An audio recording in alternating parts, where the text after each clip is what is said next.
This episode is brought to you by Control N Consulting, where innovation meets expertise. We specialize in a range of services, including analysis and planning, custom software development, project management, as well as training and support. Our team is dedicated to ensuring the highest standards in quality assurance and testing. Choose Control N Consulting as your go-to partner for digital transformation and experience solutions tailored to propel your business forward. Today, we have, how do I describe you? I've been thinking about it, like how, because I have this intro here, right? But it's too formal. A little bit. Hey, Mark. Yeah. As per the usual, yeah. We have probably a person who inspired a lot of people. That's how I see you. Yeah, and a multifaceted creative. Good man. Otherwise? No, watch it. Yeah. Otherwise, where was it? No. We're good. Welcome to Cape Town. How is South Africa up there? Because now when you leave your home. Yeah, it's stormy in every sense of the word. It's the typical Joburg vibe where everyone is always trying to be on the hustle and bustle. Doc, it's too busy sometimes, but I think it's about the energy that you bring to a space. I've always been a calm-natured person. Sure. And ndizithulelanga lying of it ndizithulele but ndizipholele. So I bring that Paul energy walk into the space, and I try to just do me and not try to wama nomsinga because Sando looking at you like a lot.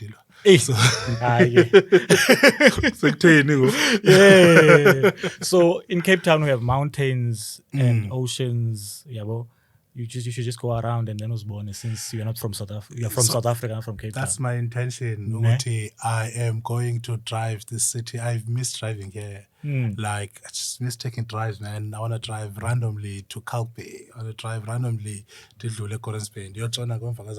I'm going to do everything in the few days that I've got here. But yeah, nice. It's going to be back. It's going to be back home. So for those who don't know, how would you describe Umanez? I mean, it's as difficult as it was for you, it's as equally difficult as it is for me, because I've just never been a person who's able to talk themselves up.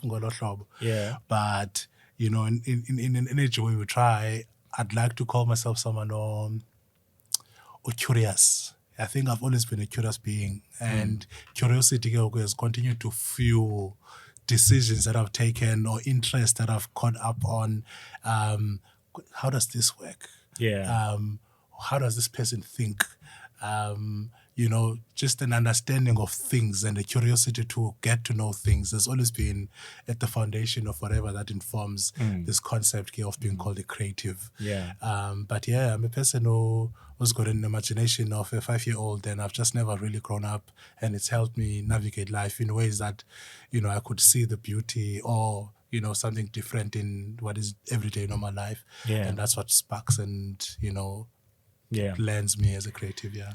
So Umanez is one of the people who started Creative Database, one of the organizing, how do you call it? Organizing teammate. So I started, I'm a founder. Founder of Creative Database, founder of KasiInstaWalk, founder of Lingua Franca, Indibano. Yep. Hangout. What is it called? Hangout. Yeah. iSkeem Semicimbi. Yep. What am I forgetting? Fuck. I mean, I've already forgotten some of those as well. Some of those. How do you manage? My favorite thing, I think, is that I get bored and I use my boredom nicely. So much of these things, whenever they've often started from a place of being bored. Sure. And then saying, what can I do with my time? So unintentional sometimes, that it's a hobby that then becomes something cool, and then people start liking me for doing something cool in a hobby point of view. And I like putting people together for things. So a foundation of a lot of them, I mean, I wouldn't say, so there's ones that I take credit for having started them myself, then brought people on. So like like how Lingua Franca was started, for example, sasizihlelele eHawkini Gambo. I remember him, Gumbongeni, Nomkhonwana, Ulwanda Sindaphi, Uncedisa Mpemnyama. It was the four of us. And we grew up together, was at Delft. But now it's like people that are quite accomplished in their own fields. Oh, Uncedisa was part of that. Uncedisa was a founding member of Lingua Franca. Uncedisa was the poet at the time. Umbo was a playwright. And I've always been a person in the peripheral of writing. Ulwanda was a rapper, part of DSO. If you remember DSO. I can't picture him as a rapper, eh? So Ulwanda, we took him out of DSO. I literally said, we had a drama group that we used to run in so Pomela Theatre Group. So we ran this group. I didn't found it, but I joined it. Yeah. And went on to be one of the people that ran it towards for years before he passed. So Ulwanda, we literally said, and we put him in a play immediately. Took him to Grahamstown 3 weeks later as a lead character in a play. So I mean, that's how we landed Lingua Franca was formed. Again, pure and intentional. We're like, hey, we can all slam here. So should we create a slam super group and call us something? And then we Google search some fancy poet names. So Lingua Franca became this gathering of, so like it was in Jalo. So a lot of them has been organic. Because I've never started anything with the intention of making it a job, it's never felt like work. So it's always felt like it's part of my life. So KasiInstaWalk has always been governed by the fact that and then now there's a community it was never a span. Now when you came through, it was a creative database. I mean, I don't know if you're going to ask me a question individually about these things. Yeah, we're going to get into it. It's always been a hobby or something that I do out of sheer boredom that then becomes bigger than what I thought it could be, and suddenly people are involved, and I'm just there riding the wave and having to lead it, because So that's how it's always been. All right, cool. We'll get into those, right? What I really want to focus on, and it became more evident as I was doing the research. I don't know a lot about your work, like your 9 to 5, you know. So I think a lot of this is going to focus on that, right? Cool. Maybe for those, because like I said, I only know these other things, but I'm not really in tune with the other stuff. Yeah. So what is a creative copywriter? A copywriter is a bullshitter. It's a bullshitter. If you can look at it in many ways. If you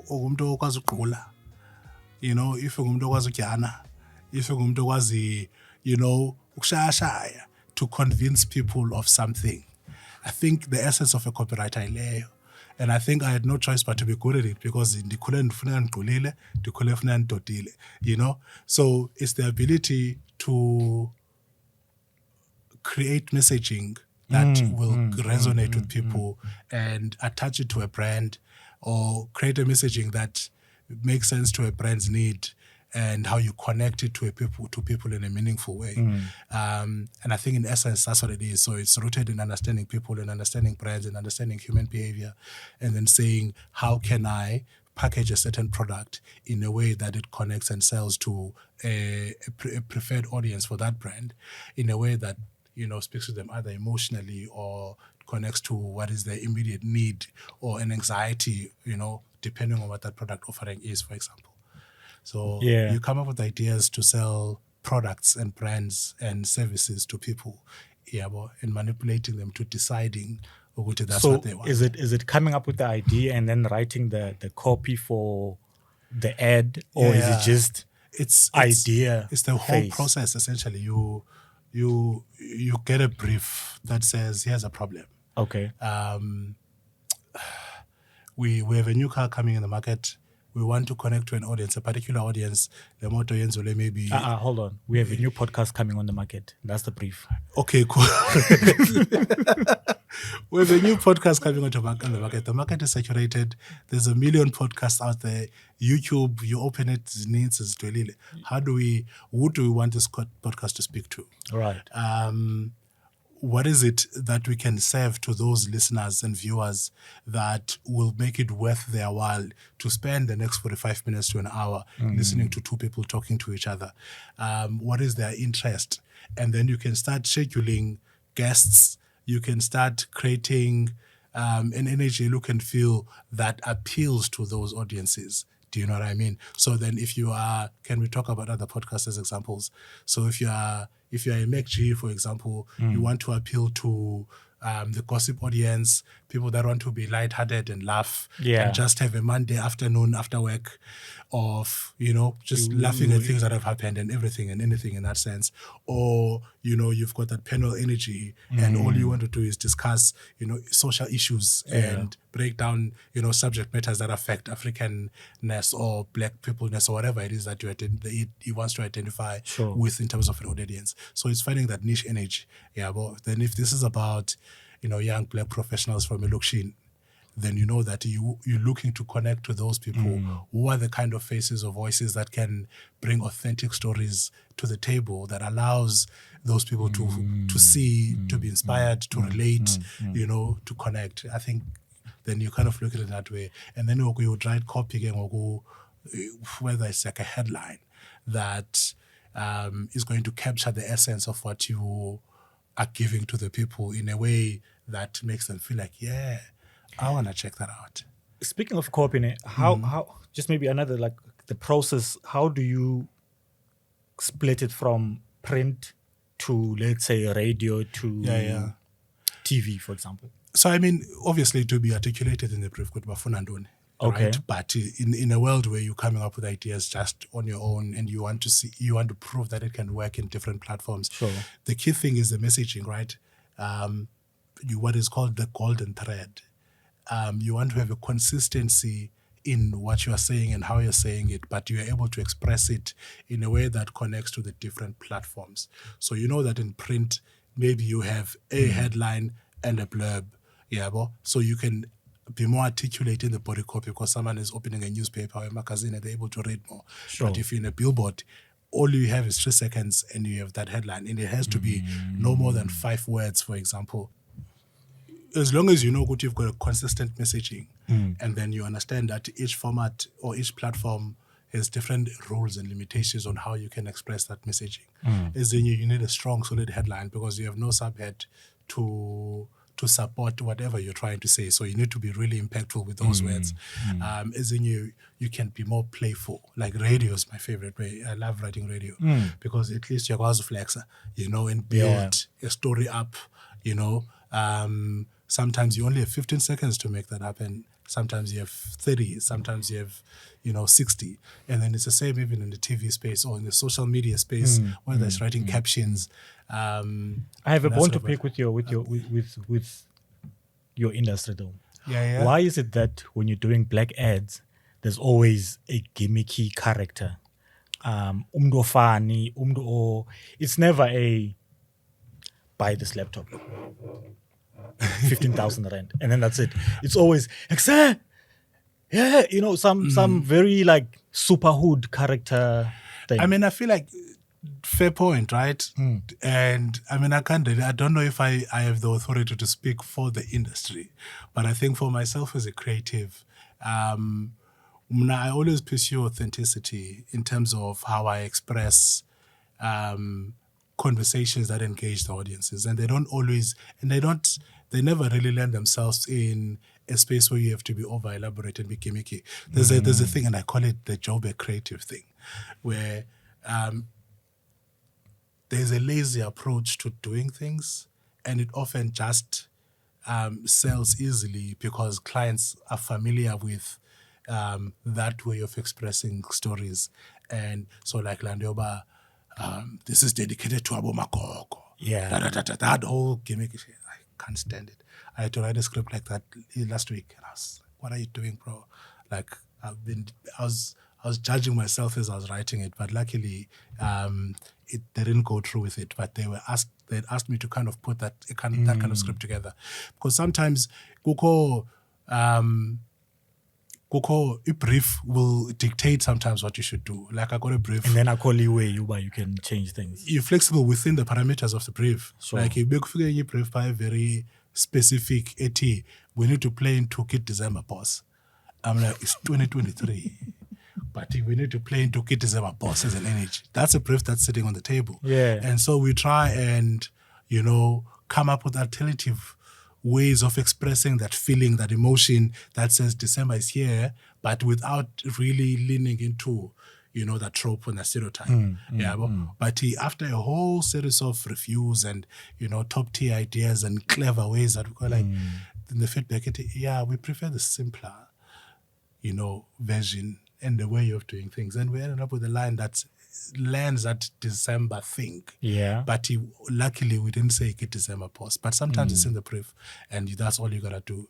Sometimes it's an easy way out because creatives don't want to, push themselves to try and be daring and be different. Sometimes some brands, like some very big brands, they've been cutting a lot of budgets lately. So they start creating their own ads, or they would hire like a workers team. They just make something, and then they put a lot of money in the media. So the budget that goes into how many times it plays on the TV. So they spend their money there versus the production and the creation of like something dope and different and authentic and legit. Yeah. How is the game in Joburg versus Cape Town? I'll always appreciate Cape Town for being. I think Cape Town is more creative. I think there are smarter creatives in Cape Town. They are more. They play less into the stereotypes, but Joburg has volume. So there's more creatives, there's more black people, so it feels like a culture. So if you're not playing to the essence of the culture, then you're not doing things right. So people play into the NH that mess, and it's a bunch of black people, which is what we always look forward to be a bunch of black creatives doing amazing things together. However, if it starts falling then into the stereotype, because you figure out that your ECD grew up making these ads and he believes that's the way. What is ECD? ECD would be the executive creative director. So there's levels to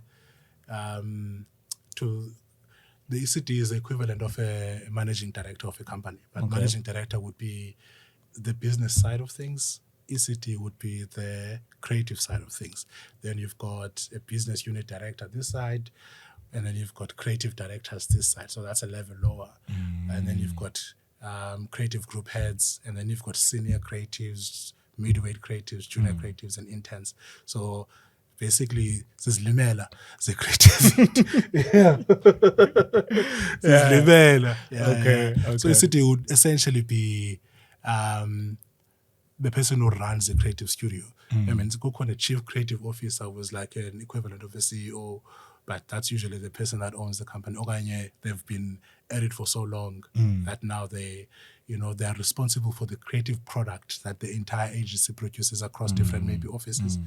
But yeah, so I mean, back to the point we're making, which I've totally forgot now. Sometimes the ECD, would have been making like a bunch of the ECDs that I know.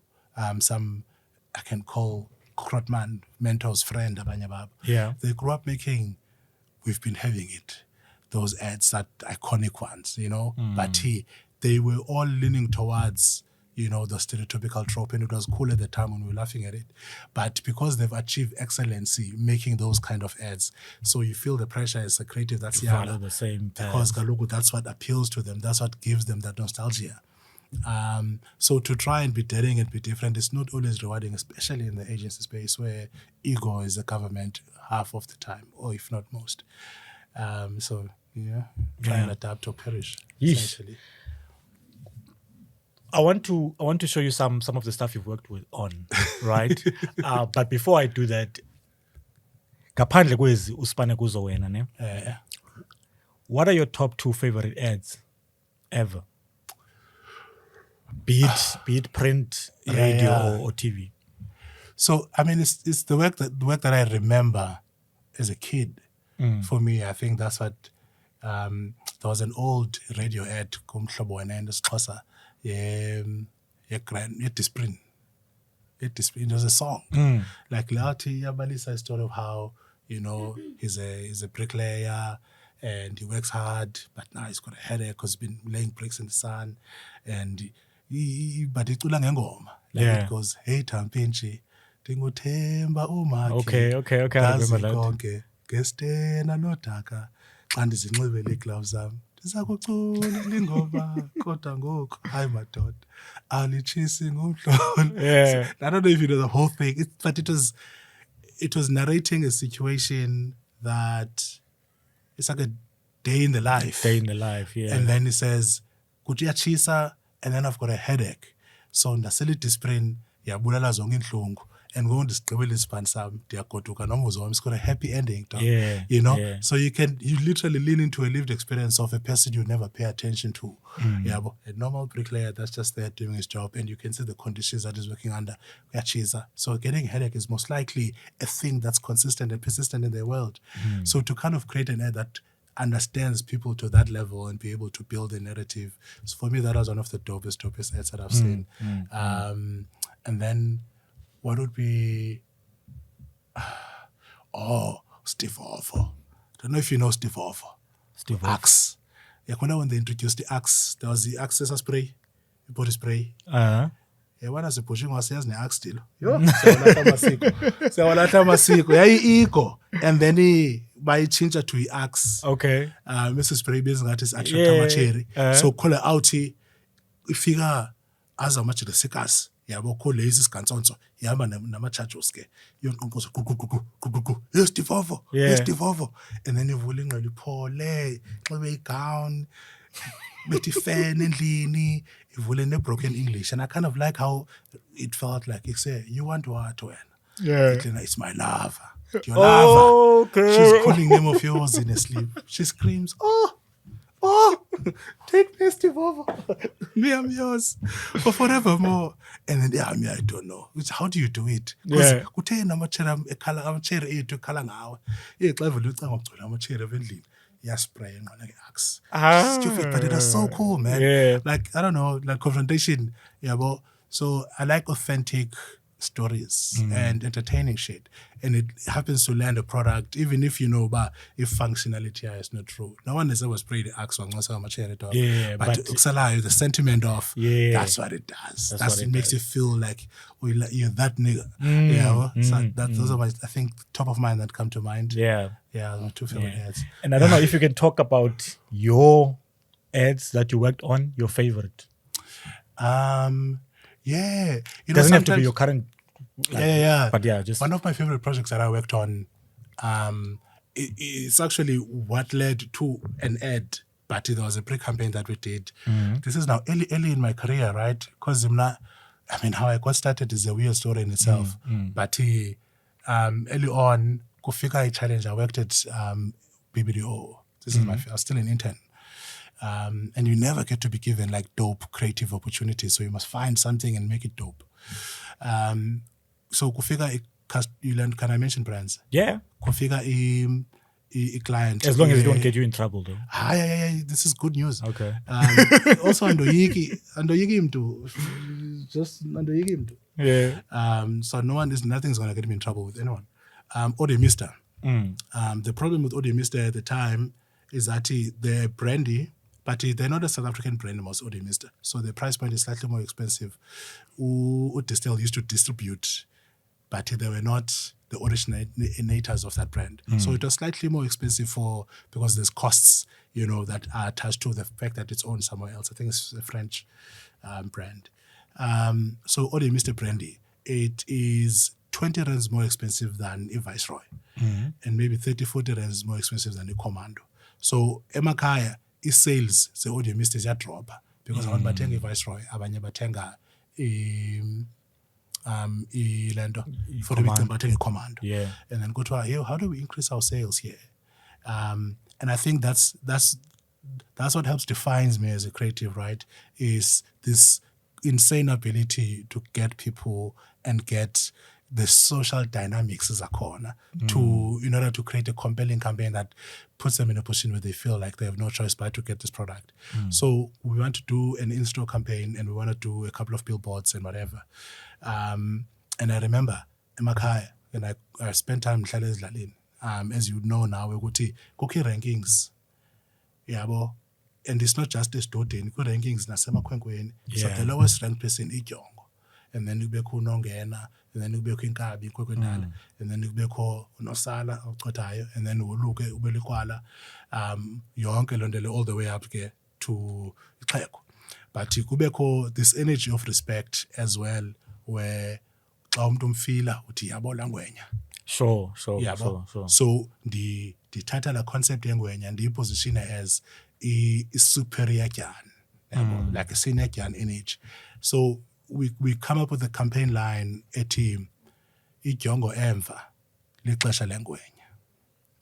Yabo, I must just step back. It's time for the masters. Xa uyibeka nge-English.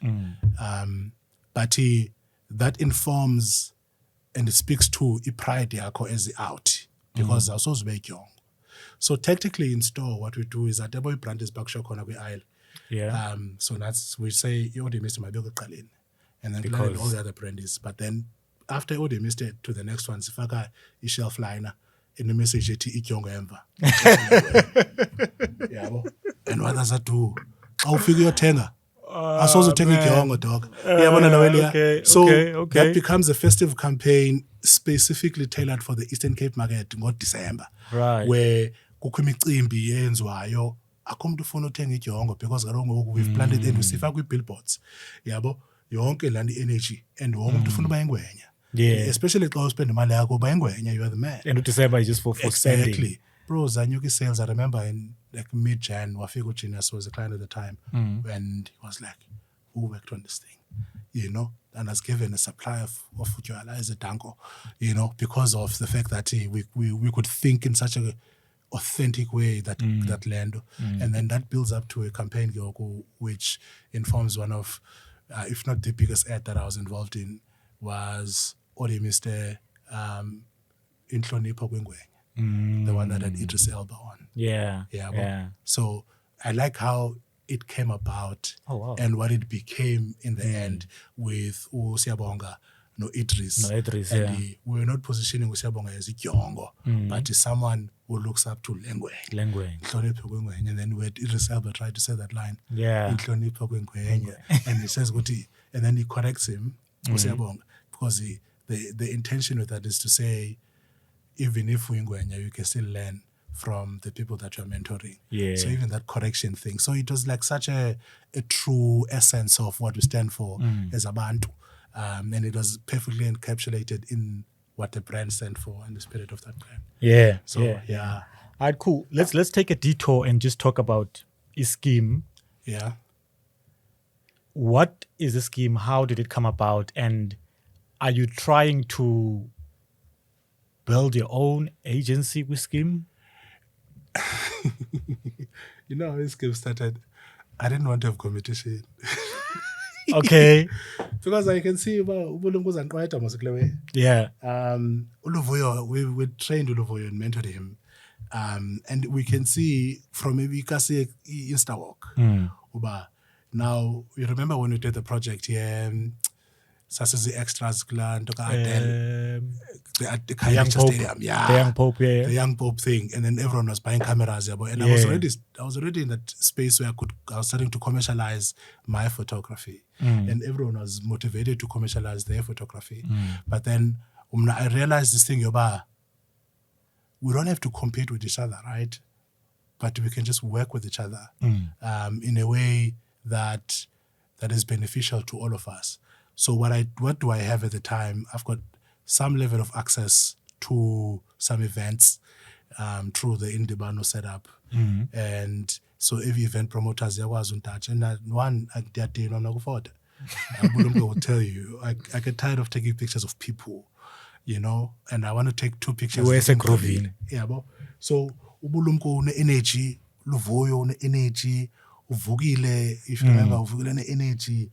We even tried to get Umambumbo in at some point. You know, let's create this one thing, and then imali is like and then it's split. You know, so it almost felt like a management agency, but also something that we do as a collective. And so that's what informed the foundation of iSkeem. That Masam's one is your for dance again. What is the first gig volume was it the Kaunda thing? It was the Kaunda thing. in 6, and then we did the wedding in Makai, and then we started doing a bunch of other things. But the potential grows as time happens, and we start seeing what we can tap more into the multimedia space. What other offerings can we do there? We get Luvuyo to a course to go study video editing and make sure that we empower him as a videographer. Wayefunda. Then Sabanela element as offer Sure, and then sure. we started being able to do live streams, this and that. So the energy pre-pandemic was definitely building a multimedia agency where we can offer services to corporates, because we started building a lot of corporate client base. Like we had Sanlam, we had Virgin Active. Hey, you also worked with the captain, John de Villiers. Yeah. No, Springboks. Yeah. No, it wasn't. Pinar, Pinar. the 95 captain. Oh, not. Oh, snap. The Okay. 95 captain, the one Oh. with Mandela. Hey.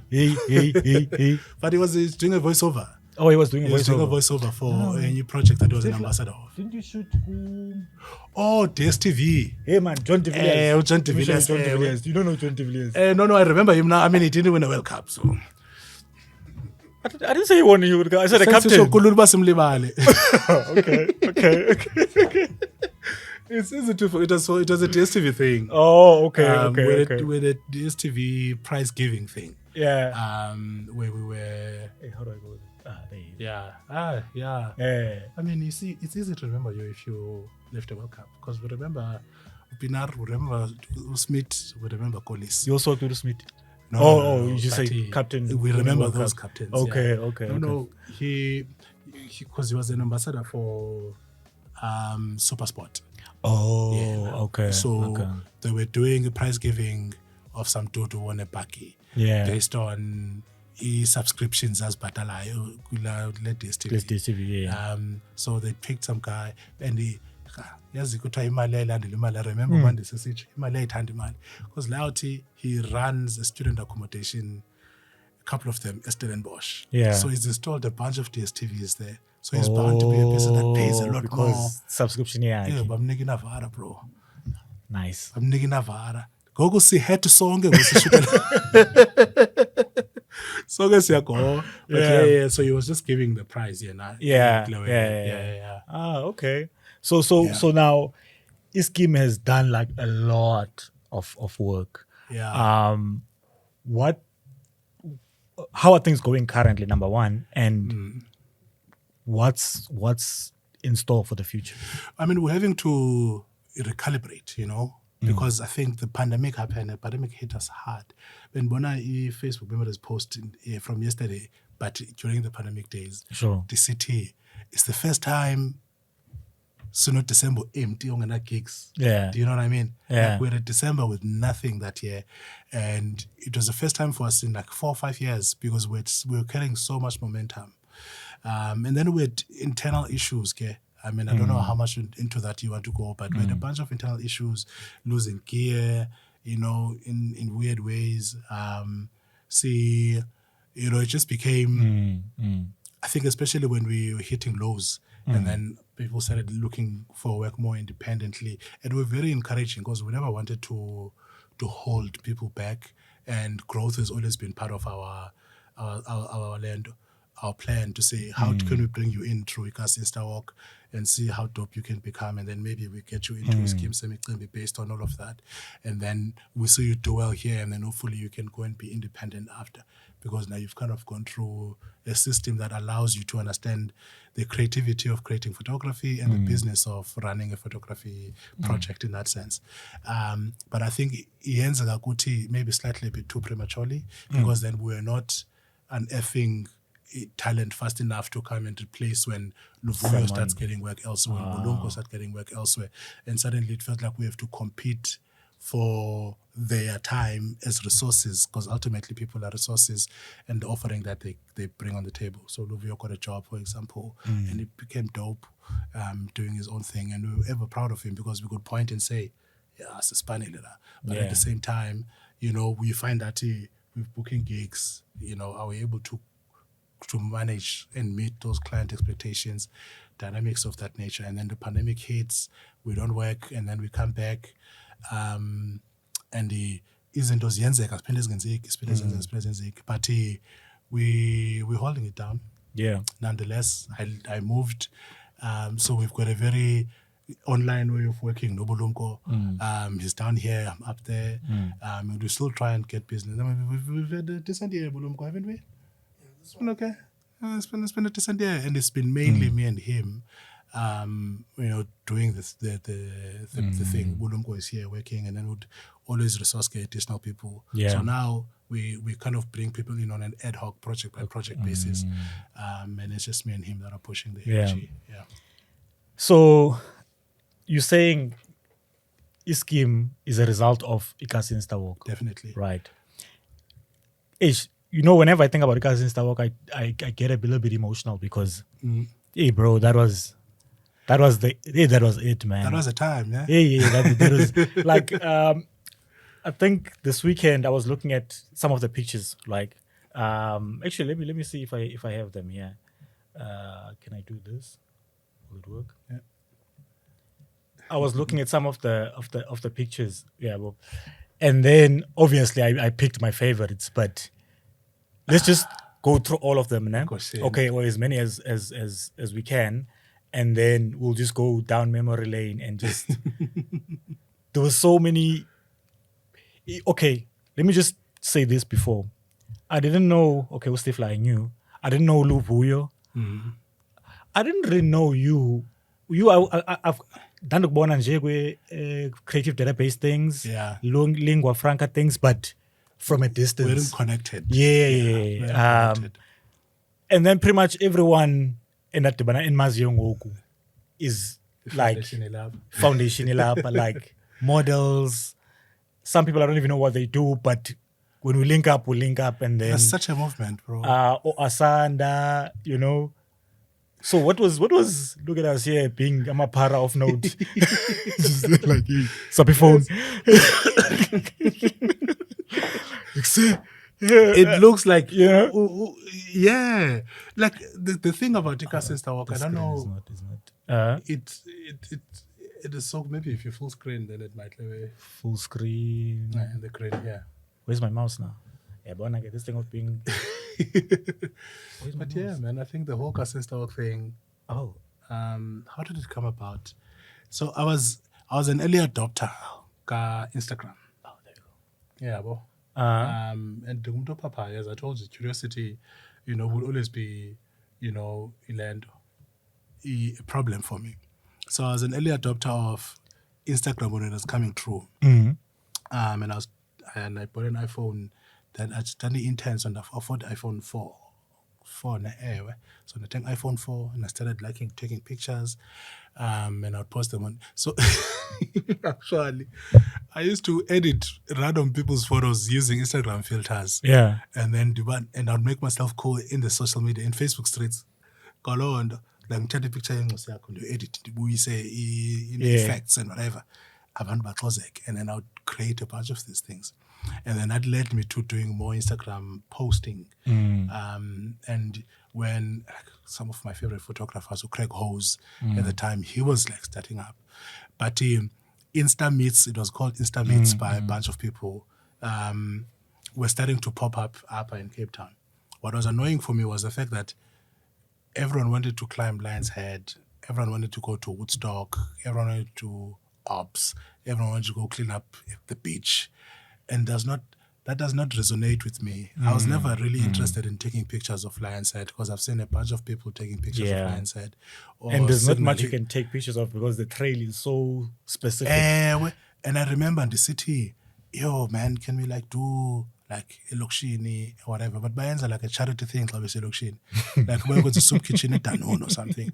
I don't feel good about a poverty porn because when the soup kitchen and then you take pictures of people, that doesn't align with my chakras. Yeah, so I thought maybe let me start my own thing. Luckily, sending to owaziwa ngofota in the Facebook streets, which is our community, and that I don't know who I was speaking to, but then I spoke to a few people. Sati, let's do a KasiInstaWalk, and I set up. I organize abantu bathi bazaba interested, and I knew ukuthi we had less photographers or established photographers in our community. So we had to be slightly more inclusive. So as you understand, what in the background, the hip hop, theater, and don't. So we know a different array of people. Models. How can they participate in the same thing? So Izan, Safotanan, and then walk around the location and make it look cool. Then Sati Sawepa a little bag. And it was the shortest walk ever because that's a garage, a bonjo, lookout hill, so a pela, but it was the best time. And even then we're attracting people because if you think of what's her name? How wines or the Belkamalaka there, Lobalaka man. Balomna the Clement. No. Prudence. Oh, Prudence. Oh, yeah. Prudence saw that thing on social media and then was on a taxi. Yeah. You know what I mean? And then we had about 600 choices. So it started organically. Sati Haman, we had a good time, yeah. Oh, you guys arrived. Abo Zukisa Bafika. And F2 was hip hop. Yeah, but Safika Sati Banan, and then we walked and we took pictures.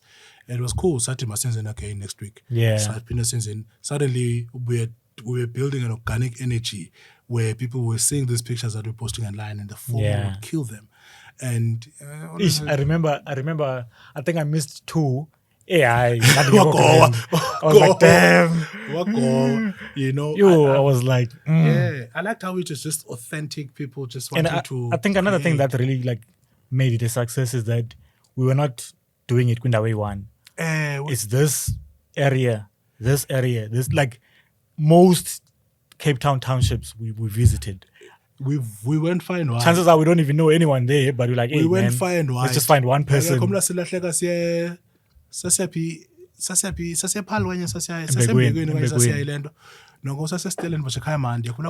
Train. And then we had to walk from one train station to another. It's like kilometers away. And we were just daring. We were willing to walk. And the longest walk is the one that you took us on. You strand. Yeah. You see, the thing is with this strand, we started from a train tracks, which is where the township starts, to the other side of the strand. And it's one long, the main road. Once in you check up here because I knew those streets. Yeah. And I think was this Prudence? I think this was Prudence. I might be wrong. Oh, Ngujuni. Yeah. This was Prudence because there's a picture in a bus. I remember there was a bus one. Yeah. And the picture across the bus, the Golden Arrow bus. Yeah, this is Nyang. Walk, yeah. This is one with the BBC over. Yeah, the BBC was this is when the BBC came through. How did that come about, the BBC thing? I was found, I don't want to lie. That's how big the InstaWalk became. But it was not the first time we were getting media attention. I mean, we got some media attention as a CasiInstaWalk prior to the BBC thing. Because we were on News 24 also. News 24. So Mandla wrote a couple of articles for City Vision, and then it was picked up by another publication. And then at some point we had even Visa the magazine. We had a double-page spread on the magazine that was just talking about CasiInstaWalk. Destiny magazine. Destiny Man. So we were getting the right attention, and I think Karel Nell. This one, He's an African dude who's based in the UK who's been working for the BBC for the longest time. So I think when they're doing research for the travel show, and I think how we had framed the CasiInstaWalk, it was not just a photography movement, but there was an intention to paint townships in a positive and beautiful light. And so we were, there's pictures that we took aside, say for example, by the Lendo, we took pictures of people pretending to be couples, and it felt like a beautiful love story within the chaos. So there was an intention to beautify the township using our bodies as subjects and objects that help, bring the beauty and the pretty of the township. And I think there was something beautiful in that. And because it was not a tourist thing, and it was us township kids taking pictures of the township, it made the locals of every Kasi more receptive to Because it's like it's not just someone invading the space. Wait, there's not people about bus, but it's Zambela, Sipume training, and that's what makes it really, really dope. And people could just join in assembly lane. And then this was like the lock. Yeah, may his soul rest in peace, man. Oh, this dude. Yeah. Eish. What a chi, man. What a chi. One of my favorite rappers. I'm a Rasta. You took that picture, yeah? Yeah. Well, you took this picture. Was me. And then more it locks. became a recurring theme. Yeah. I think this was this the same day? No. No. This is Kuyasa. Whoever the Yes. picture. Oh, okay. Whoever the picture, even on this one. Same Yeah. thing. This was a Kaimnand. This was that walk. Yeah. Yeah. This is a Kaimnand. There's a lot of, I don't know where this was. This is the most iconic picture. This is in Park. I remember it was a gents only. Yeah. There were no ladies at this one. Yeah. It was just a gents only. I think, this was Kylie. This is Kylie as well, when Kylie. Moss hooked us up with some gear. Yeah. Yeesh. This was a cool I feel like with the exception of F2, I didn't know anyone here. Yeah. Before, if it wasn't for KasiInstaWalk, chance I would have never met anyone. Yeah. Okay, Usweg I knew because Usweg was in the hip hop scene. No Pigs. Yeah. But then the rest. And he was busy with the good way fashion at the time. Good way, yeah. I mean, a bunch of people I didn't know up until I got to know them at the InstaWalk. Abanye had known, like these two. That's a challenge, is it too? Yeah. It's also king. I was introduced to her at the InstaWalk.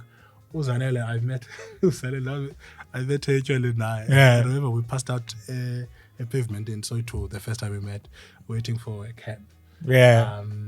And Prudence, I met her through InstaWalk. Magachulo, the same. Yeah. Klaya was always around, man. Klaya, how come we didn't make Klaya a photographer?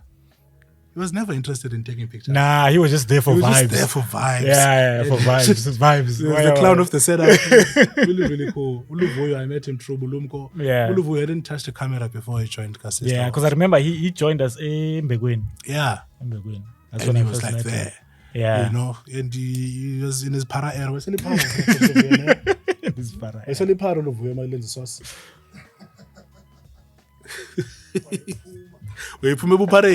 Yeah, but yeah. I think this is one of those that I missed because I don't remember any of these pictures. This is the heritage one. Up. This is the heritage day one. Kwalanga.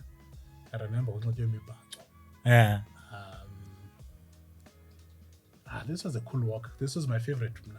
Yeah, no, I missed this. I think people came through with the fashion upper in ways that we didn't imagine when they came through. Yeah. I remember because they were a twerking group.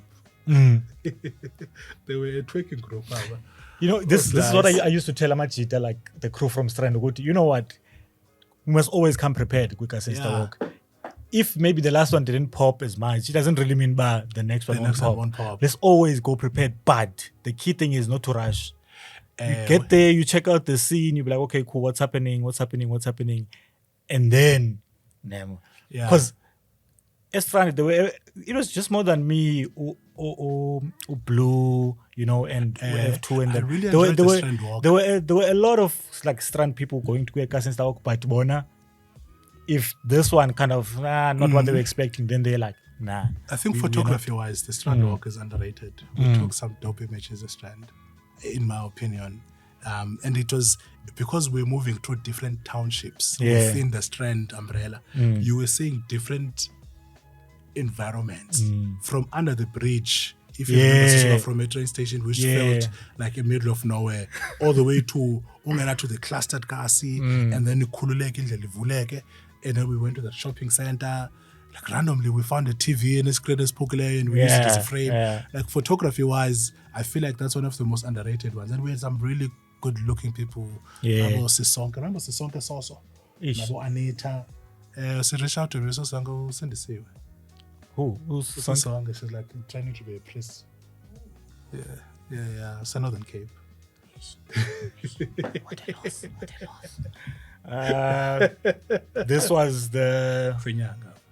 Oh, the BBC day, ne? Yeah, I remember. I was hangover for days. Papa doesn't know. Like every time I watch that interview, I can see my eyes. I'm like, yo, Yeah. Papa Lazare out. You know, I don't think people realize, or maybe they do, but you really connected Amachita, BBC, and then the young Pope.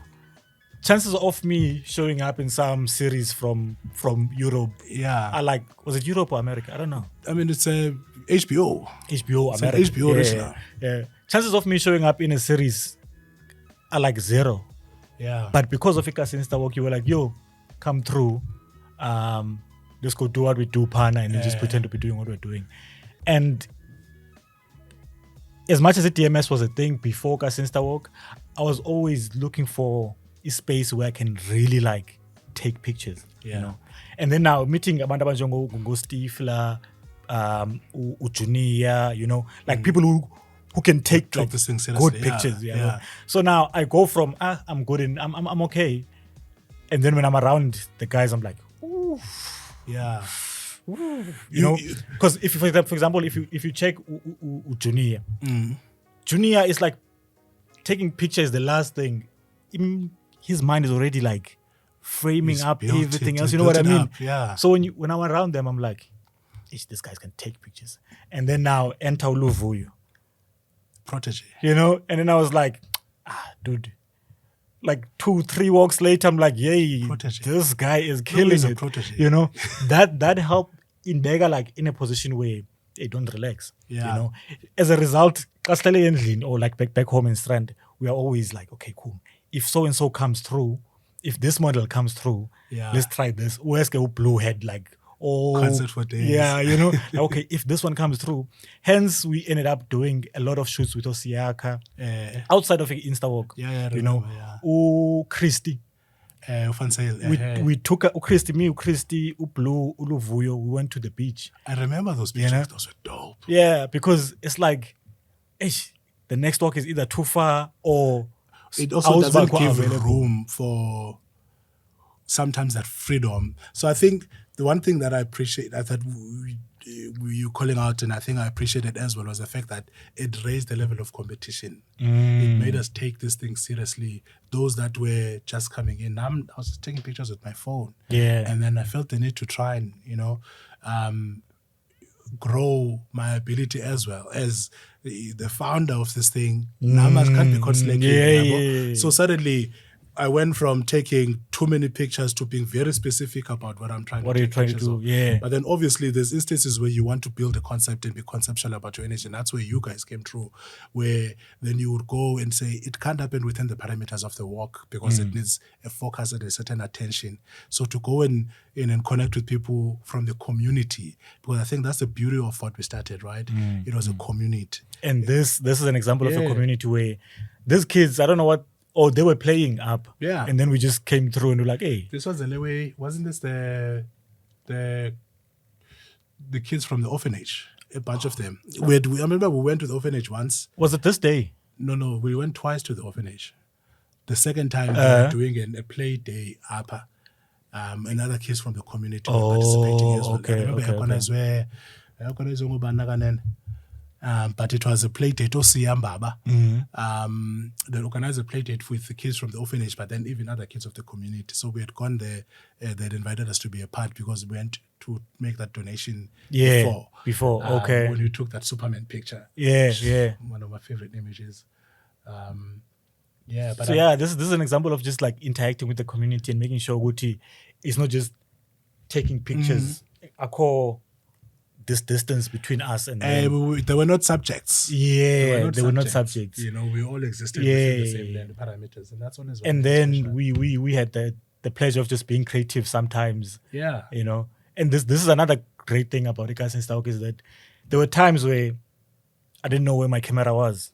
And for like a good 15 minutes, I'm like, I don't know where my camera is, but it's somewhere here. And then eventually someone will be like, yo. I'm like, oh, okay. I remember one time, I don't know how, but I was changing the lens and then 50mm one, I didn't know where it was. And then later on, he was like, yo, Steve is like, I was like, this is even like after the walk. I'm like, "Hi, bro, I didn't know who it was." I was like, it's gone, it's gone. You know, this is a great thing because now you get to meet people who, like Uvyokas, it's someone I know good poetry or they you know, from a distance, and someone I actually enjoy, you know, umsebenzi wakhe. But then I got to meet her here and I was like, ish, I don't know how to approach her. You know, I like the blue, I like the green. Contrast that with the background, it's going to be like an amazing shot, you know, but I don't know how to approach her. And then sure enough, she was like, all right, cool, let's do it. You know, and that's what makes it like amazing, is that everyone Waepana is there for. And everyone was humble about their thing. No one was ever really pretending to be better than anyone, or no one had a superstar energy. Yeah. In Saksakenzo, you know. And then you gave me, I don't know about Amanya Machita, but did you do exhibition by this time? Because I don't know. Because has done some stuff, but on the graphic design side. But this, I don't know which one came first. This, Yendibano, exhibition Yendibano, or Leia se Kailich. The Kailich one was the first one. Was this the first one? Yeah. This was my first exhibition. Yeah, so, but my Facebook was maybe on a, you know. But after this, people were like, yo, who is this? You know? And I'm like, that guy. This was the first one, a plug-in. Yo, bro, this, you what is the name? And the crew. And then Bati Masuzo exhibit alongside, because there's like a market-like vibe. And I never, ever thought I would exhibit my pictures, ever. Like, the nice thing about having Uplu by my side is that he's used to, like, doing these things. So he was kind of, like, showing me the ways how to frame things and all that. I'm like, damn, this was dope. And then the other one was... It's crazy because when you had Blue, F2 to some extent. Yeah. And then eventually in the end, even Bolumko, in a similar way, ETMS, iSkeem. Yeah. I need to steal that name from you. Things of that nature. We must chat about how do I... No, bruh, it's not going to happen because I asked you like twice already. Give me a creative database. And then you said, nah, you're going to use it at some point. Maybe I should name this podcast Things of That Nature. But it's one of my favorite titles. No, but it makes sense. It is such a dope title. Things of That Nature. Because I think because it was a blog, right? Yeah, I was pretty much doing this, but just it was articles and pictures. Yeah. But things of it just captures. You know how that essence. came about? Fat Joe has a line. He said it's not even a line. It's just an intro at the beginning of the song. This is Things of That Nature, and then we drop a beat, and I was like, yo, I like that so much. If you're a Jobe creative, guess what way you're gonna call it? Does a corn. Those are corn. Yeah, well. Those are corn. Because as much as I have a working title for this, in terms of Google search and all that, it's gonna be, because there's a series called Person of Interest. That series is like from the 90s, I think. It's OG. So every time you Google, even on YouTube, if you just search people of that nature, you're gonna see Person of Interest episodes. That's the problem I'm laying with this people of interest working title, is that I feel like I have to work hard. And also, it has that Humans of New York energy to it, It does. which is cool. But I don't know if it's if it captures your energy. I think people of interest is a theme of what the podcast stands for, but it doesn't have to be the name. I like names that have Things of the Nature has an essence to it. You know what I mean? And it means that it can broaden, your discussion to any level. It doesn't have to be bound to. Sometimes it doesn't have to be a person of interest. Things of Could that be nature. things of interest. You know what I mean? And your guest is someone who maybe was an expert in a field that is of interest in ways that is not really anchored or centered around the individual, but the expertise of that land. So it's Things of That Nature, I think, still the dopest title that I've come up with titles for things for days, but that one has always stayed with me. Yeah. No, that means a lot coming from you. That means no. It's fitting that it comes out of this conversation. It didn't make so much sense. Yeah. Okay, I must just check the other episodes if I actually, because I don't remember saying the actual name of like welcome to whatever.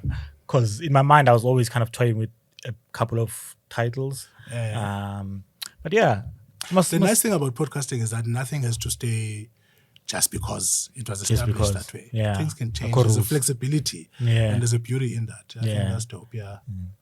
All right, cool. But yeah, man, ish, a lot happened here. And then, do I only have one? Ish, okay, two.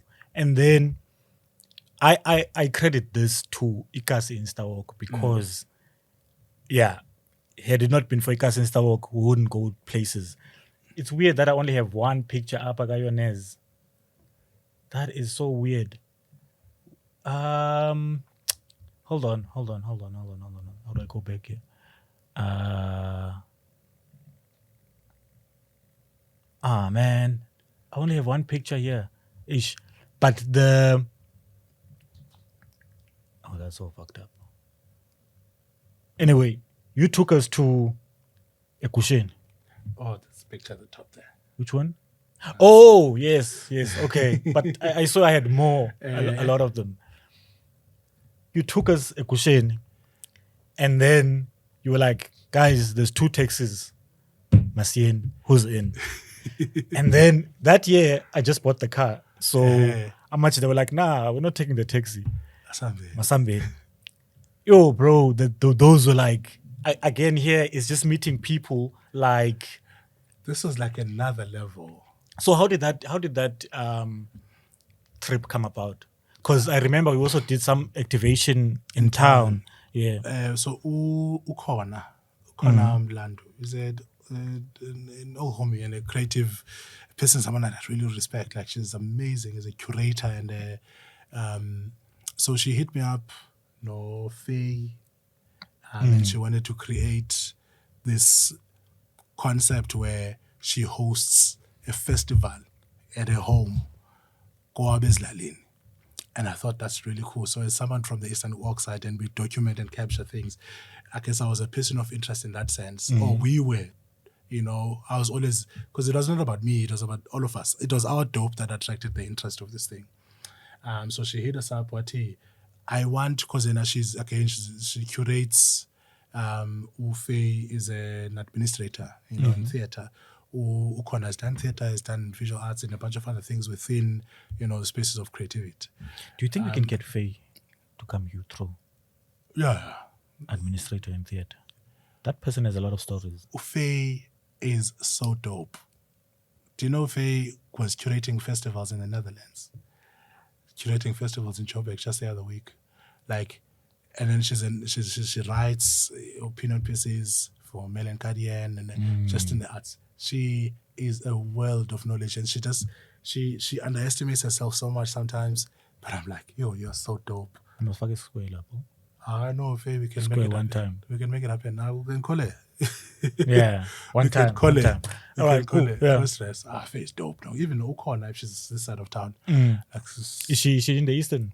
She's sometimes in the Eastern Cape, sometimes she's even out of the country. Oh. But she last I checked, she was running Createmore Studios. Okay, so Faye, Ukona, and Ukolek. Kollega is in Europe. I think when she's back in the country, we can see. Yeah, I haven't spoken to Kollega, but I can reach out to her. Yeah. I know, again, it was colleague. Oh, I forgot colleague. So Ukona called Kollega, Faye, and myself. I remember we sat at that place in town, and we were like, what can we do in this Goshen thing? Sorry, I'm just thinking now. Balum Chiragapot. Melkai. Yeah?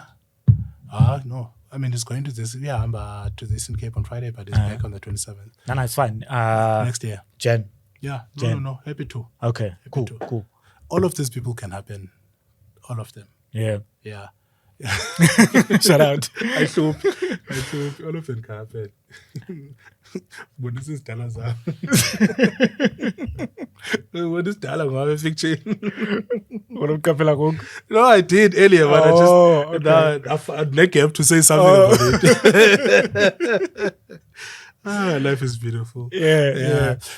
I think the one thing that I think I've always had a power of again, it is an organic occurrence, yeah, but it's this insane ability to connect with people and being able to sell people into a vision that they may not have seen or never thought about, but then it just makes sense. So, and then because it's cliques, it's different communities that exist inside their silos. To them, is the world.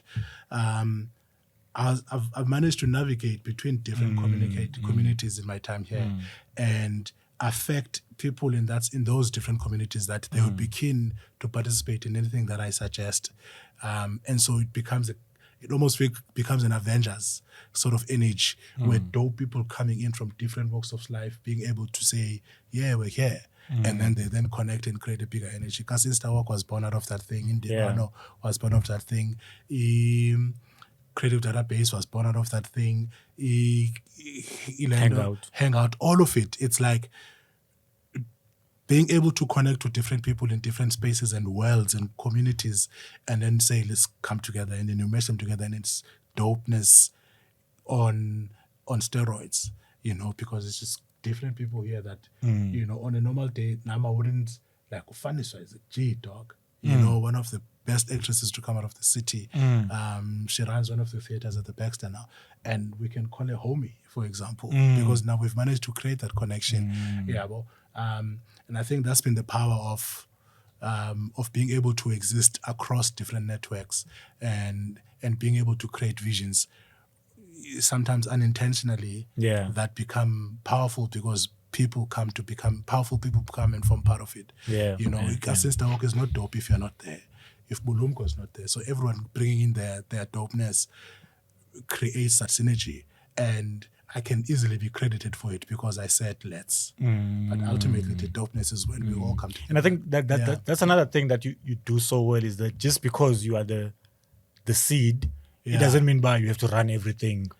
Like Kuvula's book, like literally, it's just like whatever. I really wanted you guys to take over KasiInstaWalk.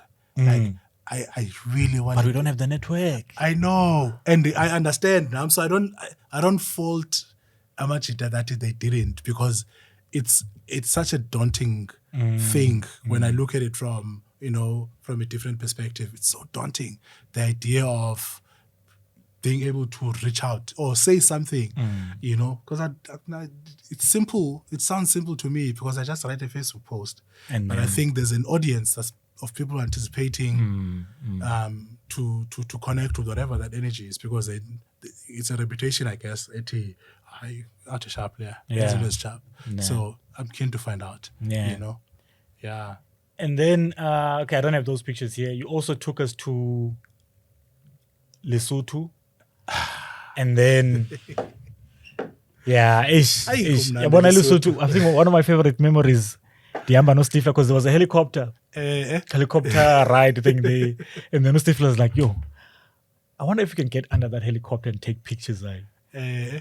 And then Sawaka carrying that long lens. Then now the thing is, just figure out there's no helicopter. It's like it's a movie. But we had to wait, and then it came through. That was a jump, bro. Like, and that's another thing about being around people who are, I feel like, are better than me, is that I'm like, oh snap, okay, no Stifler. Oh, hi. Yeah, I have to make sure he has his own. I think you guys had Mark 5 or something, and then me, I have like and on that trip, 1200 or something. I probably took pictures of him on the way back. When we stopped on the side of the road this one time, that's when I started taking pictures. I remember of this kid, but I didn't take pictures the entire time because the two of you were bossing it. And I was like, I'm happy because I think that last trip, you figure at a time where I've already set myself on not being a principal photographer and being happy to facilitate. And I find pleasure. I mean, Bulumgo literally took the camera away from me. Like, I blame Bulumgo for being work in photography now because he took the camera. But relax. Visit Paula man. Now I'm the Paul and just say like RGBC Jack Daniels is not paying over. But he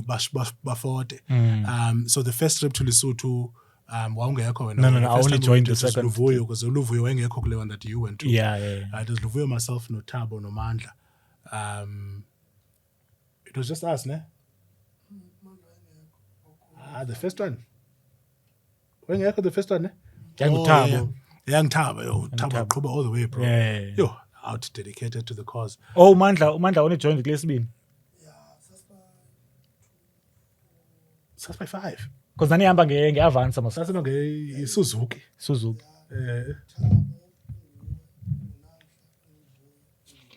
Yeah. It was a cool trip. So, and I don't know how it came. I don't know how I got to find out about that festival. I can't remember how we got to that decision, but it looked so cool. I just liked the idea of camping and the waterfalls. That for me was the most interesting thing. The performances, and I didn't really give a shit about this. Even the second time of offering, only Selemo Tabano was interested in watching perform, but it just presented such an Lesotho for me, such an enchanting, vibe that it just created opportunity for us to express, because the anxiety, the stress was the fact that we've been doing so much corporate work. Now we're no longer taking pictures for fun as a passion. So I don't know if you remember this, but one of the things you said to me was, if pictures was as Tata Wena personally, we might use them for iSkeem and corporate things.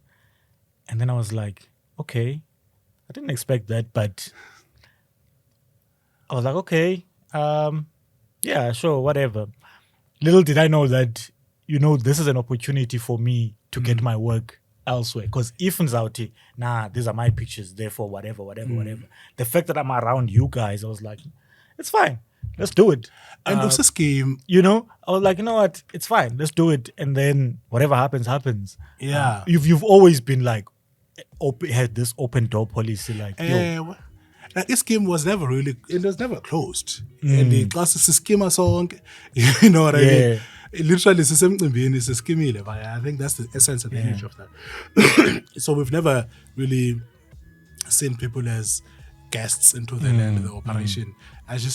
I think for me, the weakness has always been, even though I think I'm able to push myself to take care of business, but it's not my strongest point, the business side of things. And I feel like we could have always gotten better in that sense. Yeah. But the essence of the land, the pure idea of what brings us together and that dopeness, and I think I've always been able to build and drive that vision in such a really, really cool way.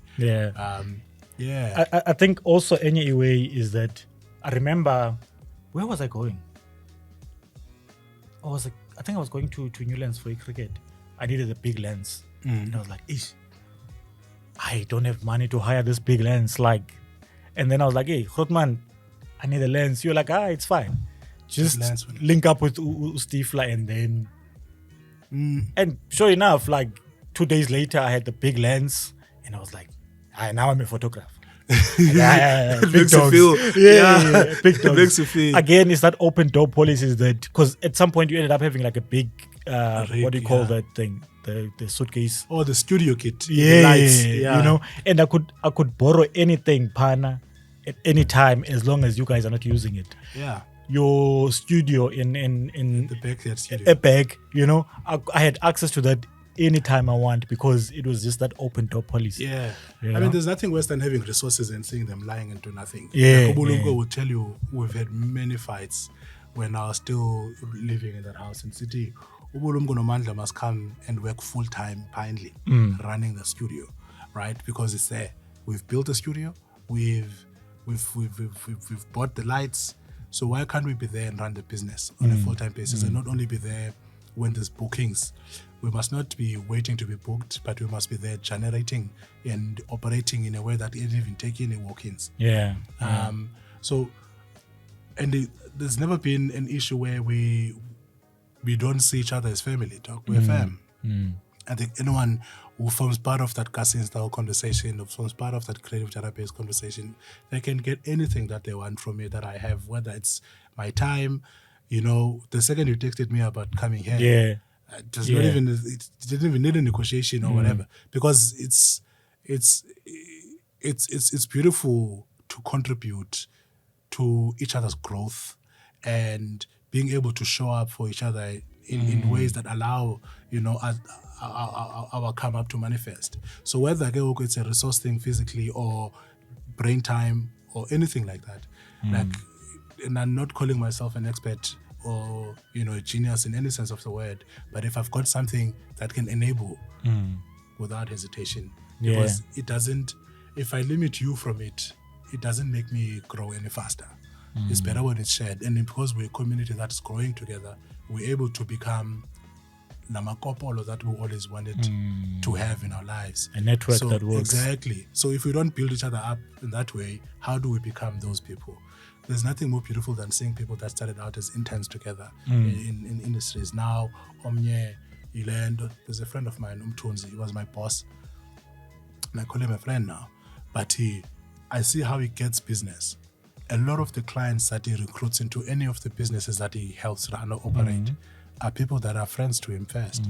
So he says, Rano Heineken one is up in the business Heineken. You've got the power to make a decision there.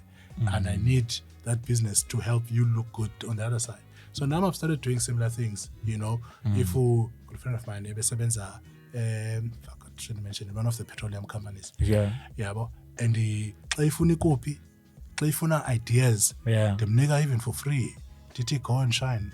So that we impress a good boss, source of money promotion. So you get to a point where when you make decisions, you start appointing me to do certain things. Right now, dog, the petroleum, it's helping me pay for things. Like company, because the money and funny briefs, week after week, they're baraka, they're creating, and then it's because of that network and that friendships that is built over time. Yeah, and that's dope.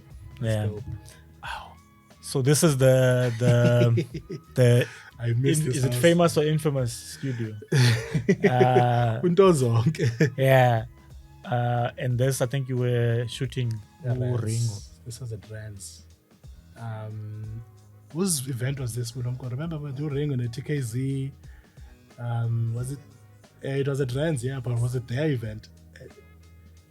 Yeah, that was the TKZ as well. This is Rants. This is Kobulumka. Jamatam. Kobulumka. Yeah. I was looking for a picture youngster you took. I was looking for that picture, but I couldn't find it. And you guys have a lot of pictures on your page. So I kept scrolling and scrolling, I give up. And the post Yeah. Or maybe it was on your personal profile, not a good page. Damn it! That picture, my man. I was like, this picture, yeah. But this is. So now iSkeem. There's a story of iSkeem. I don't know if you can talk about it. The story of iSkeem and CR17 Campaign. The bodyguard story. Can you talk about that? I mean, how that thing played out, yeah. Because again, I used to work at an ad agency, FCB, a particular division called social marketing. I don't know what it's called, but it was this one of my favorite things, and I think you'd be fascinated when about these things, even though marketing might not be your thing. But it's rooted in behavioral science. So they used to call it social marketing, where you don't sell products, where you don't sell things to people, but the intention of every ad that you create is to help change people's minds, people's behavior, people's way of doing things. Yeah. So, like, for example, some of the clients we had was Eskom. Eskom doesn't need to make ads for people to buy electricity, right? It's just... But the biggest challenge at the time, for example, was the thing of people be Sibu Betsubumbane. Oh, so, okay. That agency is responsible for the Easy Nyoga Nyoga campaign, if you remember Easy Nyoga Nyoga, and in changing people's attitudes and behavior towards cable theft. And at the time, it was a pandemic greater than what it is today. And the branding and the framing of, Bandu Ezizinyoka. It was the first time when you work on an ad campaign, but then it was in collaboration with state security. Because we had private investigators, we had, people from like the Hawks working within the agency to try and not once send a message at stand against cable theft, but also call it out. And when you call it out to syndicate, we bring our investigators to come in and root out, and then we arrest people. And it's part of, so that was from that project. And years later, and I was looking for a reference, trying to get another job. So I called my ex-boss from Paya and City. I said, Mr. Kavan, that's a reference. What do you that I'm trying to get into another agency. That is up. Let's have a chat. I figure what we're working on Cyril Ramaphosa election campaign. We need to change the behavior of ANC members and their perception around who should be the next president. You're working on whose campaign? Cyril Ramaphosa. So I was lead writer in his election campaign for the ANC. Lead writer. He had break his out. I was lead writer in his election campaign. The way you're saying it, man, is so like I was just well, it was a time. It was a beautiful time. It was a beautiful time. And so part of the negotiation, which didn't necessarily go according to plan, because they wanted me to come in as a lead writer, and then we needed multimedia. And so mnanditi cool subcontract. So there's a so and then I subcontracted business to do, like my other colleague Payana was the strategist. Business promotions would do all activations, anything that did promotions, it would be through his business. So I remember cut a check as a tool, basically. So the energy was that this scheme would come in and handle the multimedia aspect of things, and then I handle the writing side of things. And then when we go to rallies across the land of the country, so because we needed to do live broadcasts, we needed to do live streams, we needed to do live tweeting and take pictures on the spot and be ready to upload as the rally is happening and update the social media pages. And that was the essence of that. But the ANC didn't know about there's a campaign team that's actively running things. So we had to pretend to be journalists. However, in other parts of the country where there was less tension, you will be known by the detail. Cyril at the time was president, right? He was president because Zuma had been ousted. So he was acting president after Zuma recalled. So he had full presidential packs in the land. Security detail. So we got familiars. Then we produced Tembele in to be the photographer in that space, because I think the contracting thing became complicated. So Tembele is a sevens. So we became a team. We would take the pictures out the way. So we'd go around the country to different political rallies and take pictures and live everything in Otlo. But now KZN, because co-hostile KZN, this is now Nkosazana Zuma territory. This is now Jacob Zuma territory, and Ramaphosa is not desired here. However, the Women's League and I think the Youth League in KZN were endorsing Cyril. They'd taken a decision that the Women's League national is endorsing Cyril, so then even provincially they were. So the Women's League was hosting the rally. But extra security was being brought on. Then some of these cats are basaz. So Sipuma from a rally to a church service, we are used to, this is the formal.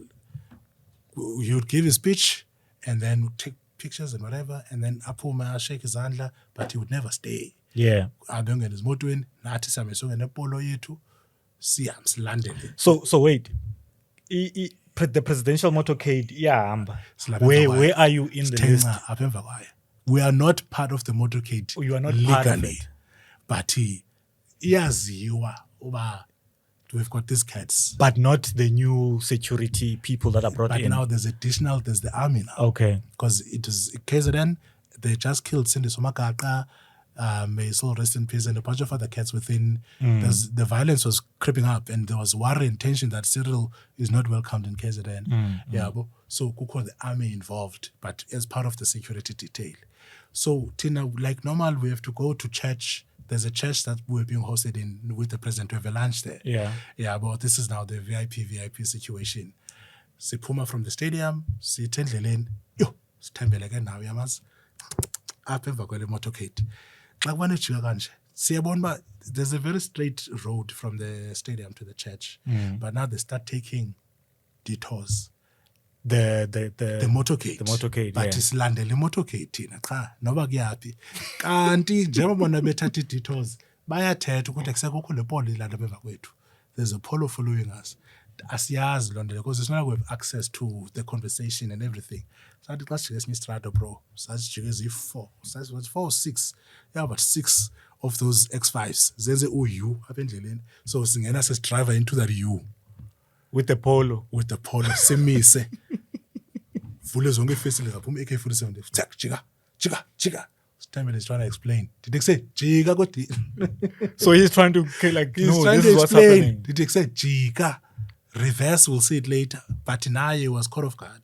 Eventually sabuya umva and then sahamba. Salinda a good 5 minutes, then sat driver to the church. Last week it's already we've called people within Esilendo. Konyata, I can't mention names. Yeah. Abanye bazobe besemazeli campaign. So we call out to us always the connection inside. So they say, this happened, please make sure that much they don't overreact. So you knew where the destination was? Yeah, because we started there. Oh, so I see, we knew I where see. we were going. Yeah, but now you were like, why? With the security detail. So Silandela, that same procession, but this time around it was tenser. Yeah, so now, were you able to work after all of that? Yeah, we had to solid up and become casual. So to become really casual, Safika, Sahleka, those who could learn identify interesting times. Yeesh. That's just an interesting time there. That is amazing.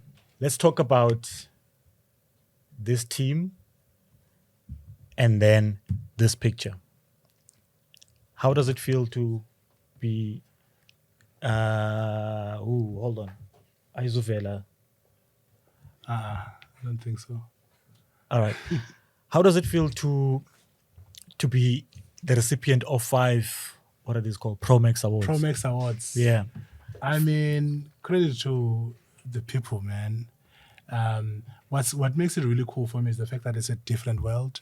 So ProMax, there's advertising, and there's content marketing, which is a new world for me. I only joined content marketing last year in March when I went to join Showmax.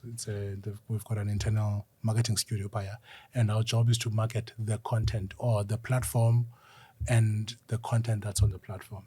Right. And it was such a culture shift because now we're selling shows, and what I enjoy a lot about what's going on there is that there's so much agility. There's always a new show. You must market it now and then move along. Market it now and then move along. And there's not always great opportunity to do amazing work. But when you get a chance to, you can do some really, really cool stuff. And so what makes it dope for me is that it's a step outside of traditional advertising. And it's a whole new field. And to claim, victory in that space within a year of joining. I mean, it's consistent to my career because when I got into advertising, the first ad I wrote won a gold lorry. Literally the first ad ever I wrote, win a lorry award a gold. And then Flex, some Flex. of the and then it's similarly here. This is some of my early work into this thing, and now some of it has won some really cool work. And I think it's dope to just try and transcend into a different space and still push dopeness. You have a lorry under your belt? Got a lorry. You've got what is it called? A ProMax under your belt? A couple of ProMaxes. Yes. South African Hip Hop Award nomination. Completely different world. Yeah. iPhoneography as a... iPhoneography. Yeah, one of the best photos in the country. Remember the conversation that got on? Yeah. That was an iPhone taken picture that was recognized nationally. Sheesh. Oh, it's dope. Hectic. So can you just maybe... What... You got 3 silvers. What are those for? So I must now remember. Okay. So there's a silver for the brand ad that we worked on. I think that was this one. Yeah. You know what's so cool about this ad? Yeah. It's the last project Gato Tebuko Mahlatse worked on. Ish. This is his last piece of work. Like, that he directed and created. It was such an interesting process, and a lot of people were involved. Let me play it, and then you can just talk us through it after. That time, unonku ula marifantal dololo. Those housewives, you know where the danger is.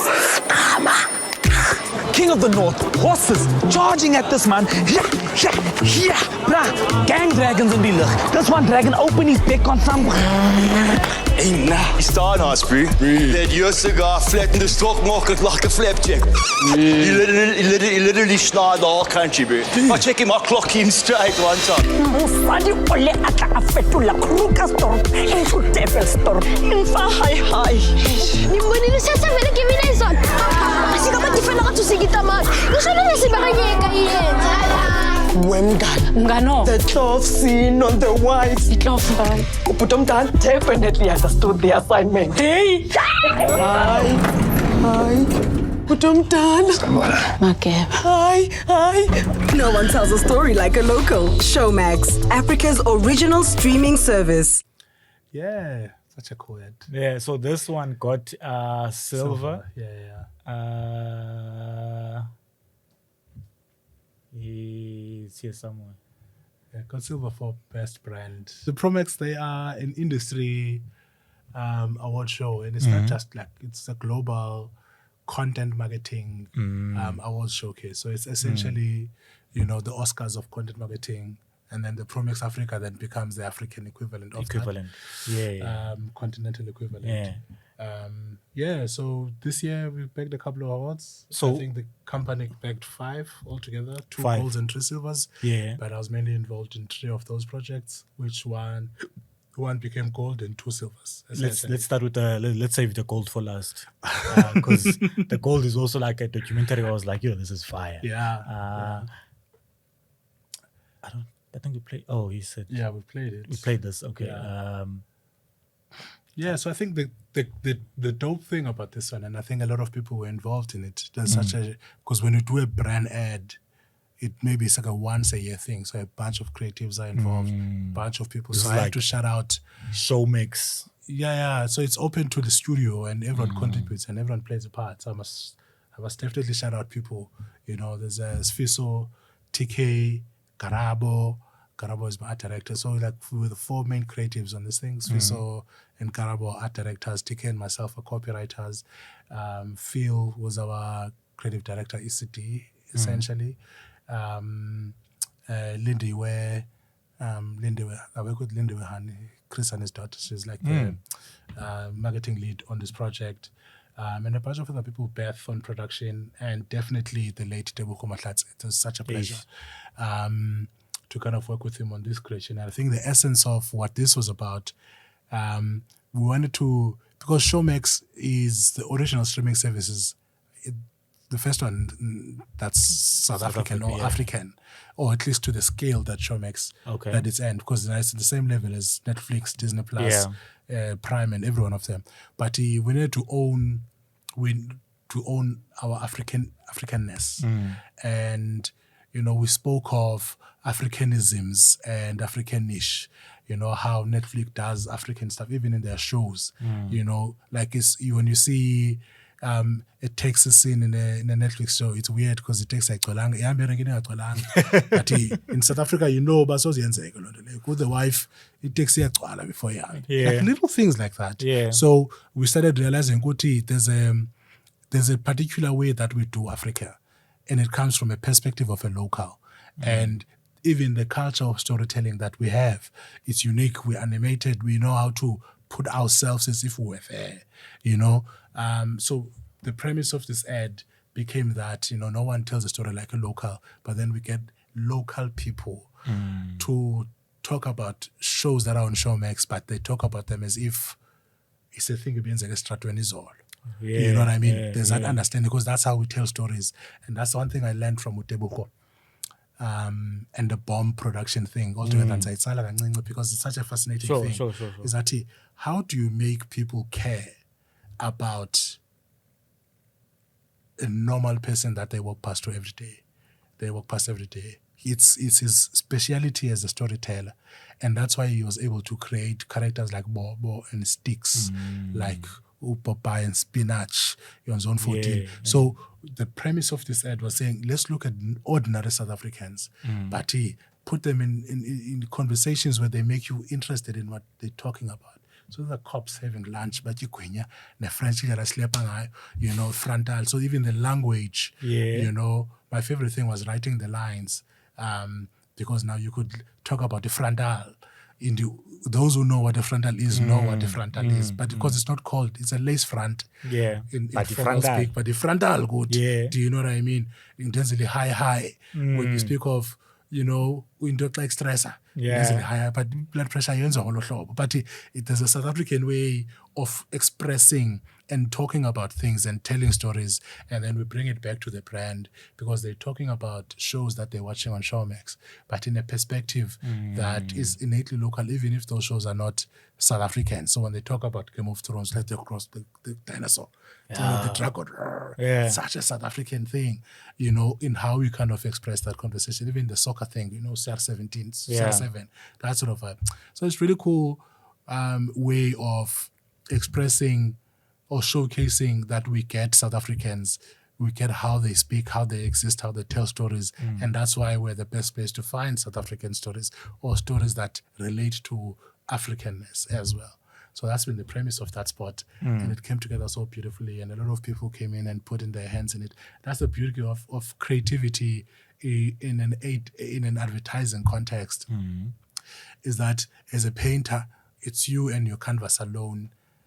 You paint it till you finish. But we exist in a world where collaboration grows the creativity. Collaboration brings the idea to life in a louder way. And if it's just your idea in a moment, it's not reached its peak potential of being dope. It's when a bunch of people come in and contribute. So it's really, really dope how you can express creativity in a way that's communal, in a way that's shared, in a way that someone can come and say, that's trash talk, and then help you make it better. And criticism. Because artists don't like to. You don't just take offense and But right now, you can tell me, when you say that picture's back. It's like rappers saying, I don't feel your song. It's like you're saying your whole career is pop. I don't feel this particular one. Imagine if you could, and I was in a podcast recording this one time, Unkuleko and Culture. I was interviewing Bravo, the second interview, and I was there, and Unkuleko was going in hard, like criticizing this boy's new album. And it was so painful to watch, right? Because you've created this body of work that you believe in. And then someone says, I'll give that song a 5 out of 10. To your face in the conversation. This is agency vibes. No one is afraid to say, that's whack, bro. Try another one. But then you use that as a way to motivate. So I think this is like a really cool collaboration project. And then your second silver is a show that is talked about a lot.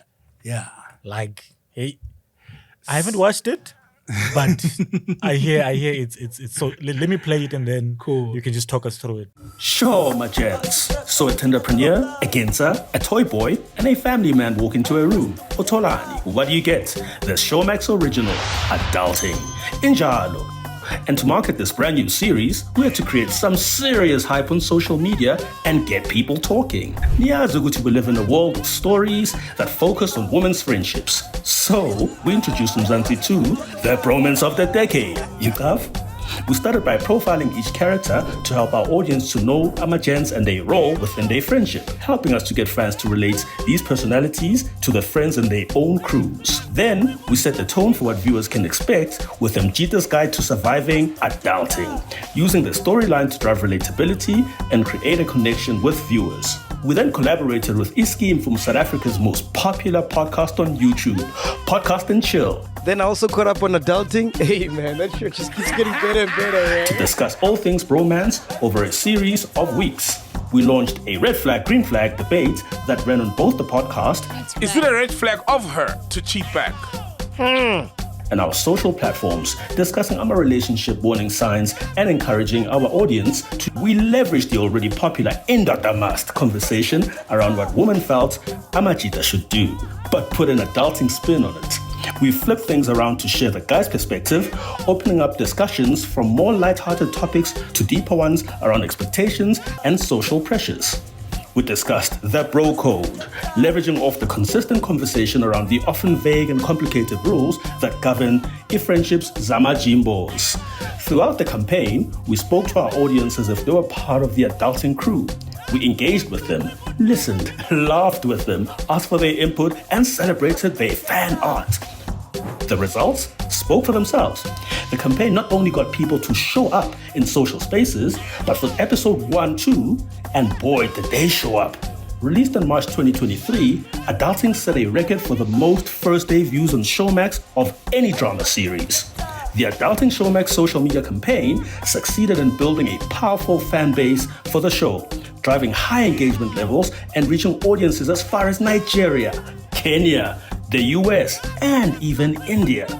And ultimately making sure that Adulting truly was the bromance of the decade.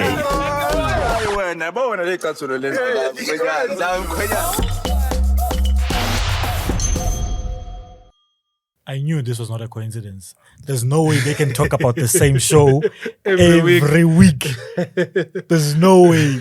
Yeah. And I was like, nah, there has to be something happening behind the scenes. They had to get people, because I mean, it's making sure that we are relevant in conversations, especially where our target audience for the show is at. So there's such a solid synergy between this podcast and the show.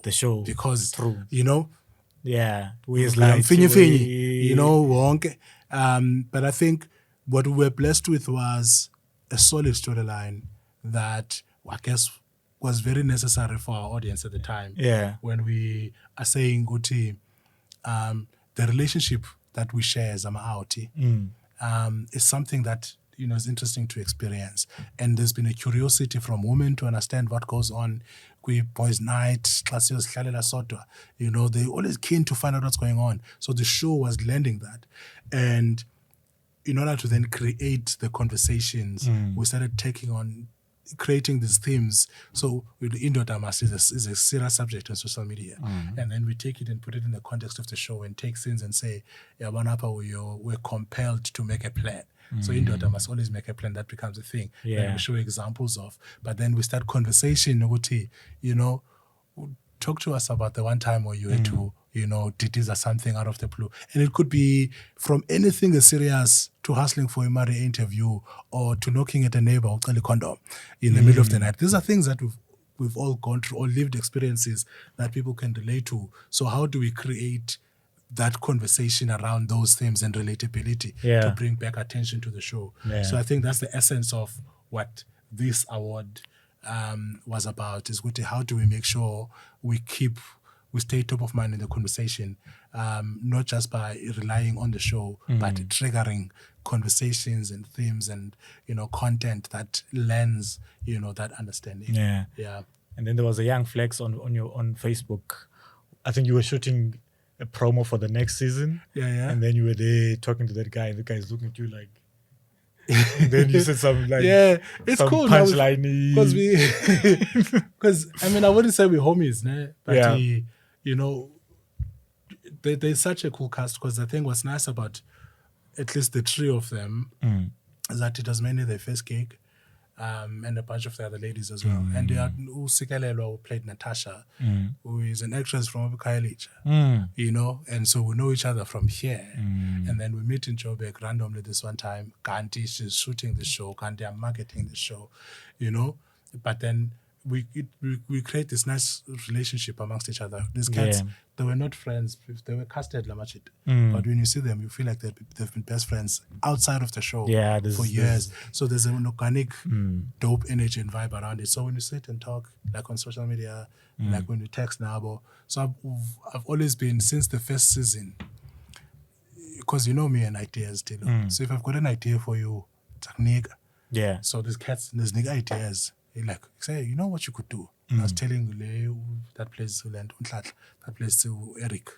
Like, say, everyone is fascinated about the character and the nickname KasiInstaWalk. You know, why don't you make match like his body? You know, like and like in Dozin. So because of, I guess, sometimes having those conversations, when you do get together and you talk about certain things, then because they know what you bring value, I guess, to, and I think that's the thing about Joburg and how to navigate that city, bring value, and everyone pays attention. You know what I mean? It's because people always look at what can you do for them, and then you bring that value, and then you look for value that you can get from them now the low exchange. But sometimes you can just bring value. You don't have to expect anything in the immediate, because that's how you build relationships and make your presence felt in a way. Yeah. Yeesh. Yeah. And then the gold. Rosemary. Is this you? This picture here? That's my hand, yeah. That's Ubambe gold. Something about social media. No, this was for the other tally. Oh, okay. The tally. Yeah. So this one you worked on, and then what is this ad about? So I think I can play. Can I play? Yeah, this? you can, because it's like 30 seconds. Ah.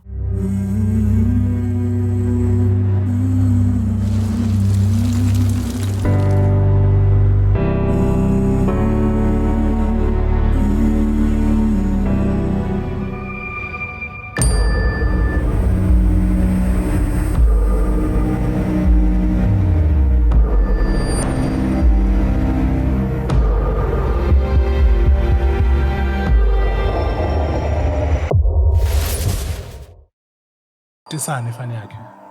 She lives here now in Cape Town, so she flew up to direct this. And I remember I met her when she was starting out in the game, and I was working at Ogilvy.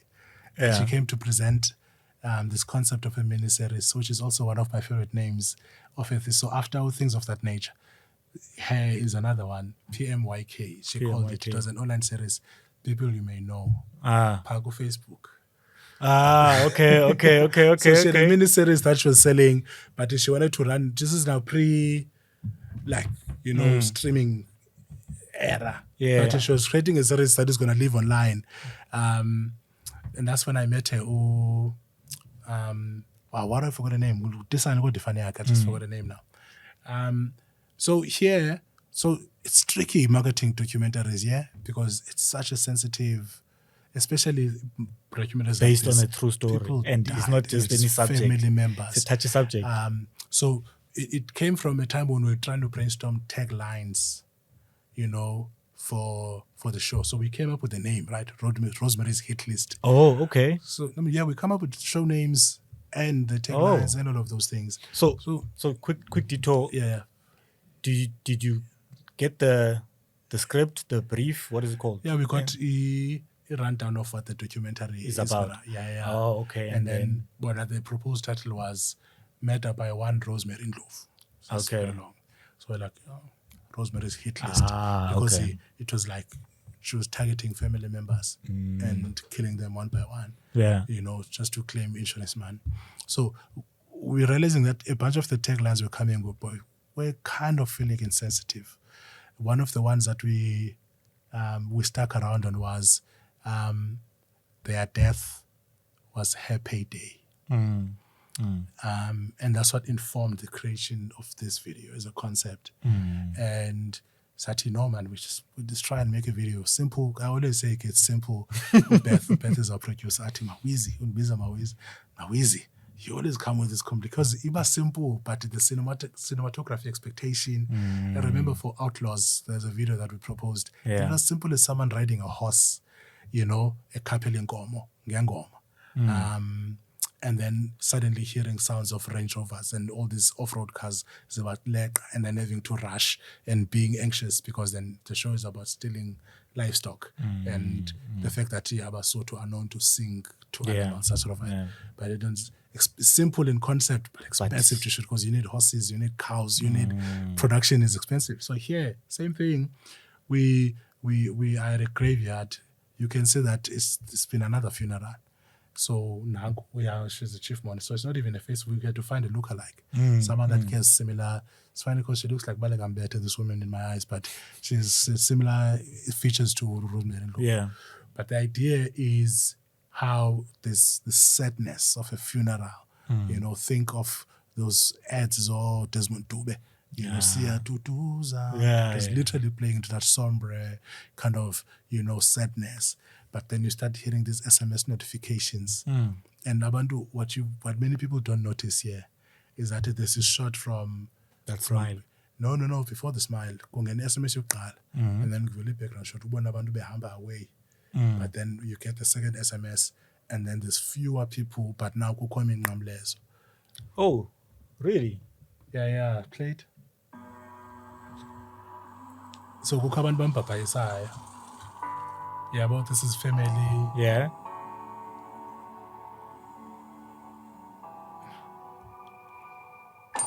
Yeah, yeah. Oh, so I think they are. So you swapped those people with grave. So every time you get SMS, the more go butcher. Yeah. Yeah. Yeah. Oh snap! And then now like there's no one. It was gone. Simple, subtle. It was gone. It's up. Like there's like no one now. Yeah. And it's the number like 1, 2, 3, 4, 5, 6. Yeah. So you're creating this grave. Just it's like the death was happening because the man get money, go money in as an SMS, and then she smiles because she's getting paid. Because then that's exactly how. Man, like I really like how this is short and how it came out. But now on Bonisa, it's an Easter egg. all. So young Easter egg. It's like I never noticed this at all. So young Easter egg. You know. So Buddha, yeah, like Matthew's gonna kill me. We are really out of time. Yeah. You've achieved a lot, and you've put together so many things, and you've connected so many people. What's next for Wena personally? Yeah, I think since I left Cape Town, I think I took a different direction in my head, at the very least, and I've not gotten to Joburg and try to create communities and vibes and all of those things, because I think sometimes we do these things, right? We don't know what we're clouding ourselves from or what we're trying to hide away from. And I remember when I was doing a Hangover Hangouts, especially because it's the most recent one. Yeah. And I would always look to facilitate meetups so I can hide in public, if that makes sense. Because people are dancing, when I'm in the kitchen cooking. I'm lonely, I'm by myself, but in a group context. So I can be in solitude. So sometimes there was a thing in my head that needed to be serviced by those get-togethers. But then when I moved, then I had time to deal with myself and whatever things came, were a cause of that behavior itself. So I learned myself and got to know myself a little better. And I think it's made me a better me and a more focused me. And I'm interested in creating a quality of life that makes sense to the reality that I see it in my head.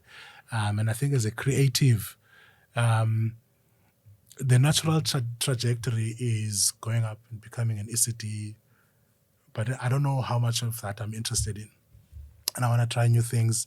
I want to continue creating, but I want to take the power of my creativity back to myself and not always write for ads, not always write for, meeting client expectations. I miss doing things for the pleasure of them. And I want to kind of go back to doing things for the pleasure of them. Some of them I will not get them back. Like I don't think I'm going to get back the photographer in me. I feel like that person is gone, sadly. I don't think I'll get like the stand-up comedian in me. That person is gone, But right now, what I am is I just want to be able to make dope without the parameters of corporate, because I've done the corporate thing quite a lot. But let's see, man. I just want to inspire, man. I want to create, spaces where people can again come in and thrive, but in a way that's meaningful and helps them grow financially, helps them grow. I'm invested in Bulumko as a person, and I want him to be dope to the best of his abilities. So I'm interested in projects like that. Yeah. Saying, what if, I watched a documentary on Netflix this other year and I was like, Dimoslo. But not in a cocky way. Yeah. He has the documentary, The Black Godfather, Clarence Avant. Clarence, yeah. Bro, Yeah. I saw that man and I was like, and I can just die. Clarence Avant has passed away recently. May his soul rest. And he's probably one of the most fulfilled people out there. And his fulfillment was helping other people realize themselves. And to have presidents, to have some of the best artists and the best actors and the best producers and the best studios, all of them having your number on speed dial because they know or should I need any advice nankumtu. Now to squash beefs on levels that you know he ended the whole Tupac and Biggie thing. The fallout of that, he stopped that shit. And there's a beauty in not being an influencer, but being able to influence influencers. And I think that's a space for me where I want to operate at, in being able to help others realize they're dope, and be glad to seeing it play out, and not even have to take credit or be credited for it, but I can just say, I think you know. This because the question was where to from here. That is version 2. Yeah. Because I think of version 1 you're already. Yeah, I think so. A lot of what you've done while you were still here plays into that. Was exactly that. Yeah. But I think again maybe it's about emulating that or recreating that energy, but in a way, in a different city where I don't have. My favorite thing about Joburg is the fact that I'm a nobody, and I love that shit. Like when I go to the airport here, some dude said something that proves to me, hey, disafika. You know what I mean? Literally. Yeah. And Joburg, I get that when it's people from Cape Town. Abase Joburg, but say, you know, shit. Yeah, but it's so rare. I can just move freely and be a giant, you know, that doesn't have to behave. Yeah. Or, you know, but I do want to see if I can. If you're being a fluke, you know, how can I do it on a larger scale that side? It's not easy being a celebrity, eh? I mean, I feel like know. There was this one time where a Baxter and Yamano Pizzo, bro, like from the car to elevator, the minute the elevator opened, bro, Pizzo is like Miswa everywhere. It's the same with you. Yeah. Like Uamba Nawe is just because the worst time going on it's not dates. Easy being a going on dates, the worst time, because there's no sense of space. There's literally someone always trying to talk to you. Even it packs, right? I don't want to lie. There's restaurants where I've never paid in. Like you go to Ikea. Like that's nice. There's times where I want to eat for free. I was offered lunch. Every time there's a stairs in Ronabosh. Like I literally walked in and some dude who works in the kitchen, one recognizer. I don't know for what, but then the managers whatever he told them, bro, when every time we land is a Ronabosh stairs, you'll get food. Just say, like in those in jar. But I think I just like trying out a new life in a new world and seeing. I wanna travel, man. I wanna get a job that's fully remote or a project that's gonna allow me to function on a remote basis. I just wanna drive around the country, stop in small towns, man, and just. You should try overlanding. Yeah, you know, there's a dude that I watch on YouTube a lot. He does these tours of different countries, like it drives from Norway. Yeah. You drive all the way. You'd love the shit now. In fact, you would love it as well. Like knowing you. But I want to do that. I just want to move around. I'm interested in the idea of getting a bus and converting it into, you know, a motorhome, and then just make stops in small towns and connecting with vibes. I don't know what it is, but I feel like I might be becoming a hippie. Yeah. But that's why it's Jay-Z has a line that says, first of all, I want to thank my connect, the most important person, all due respect. You've done a lot for me. Yeah. You know, even starting my freelance journey, even though I was doing something, but you coming in and just saying, yo, there's a guy, you know, that really helped a lot. Even Angogulapa, and I'm sure I'm going to get a lot of people I can come and just talk to with Lily Apple. But man, if you don't know how important your role is in life, hopefully one day you'll understand. Ukuba, we rely on people like you so that we can just skakaza, you know. I know. Nyagas. The dopeness. Nyagas. Yeah. Catch you on the next one.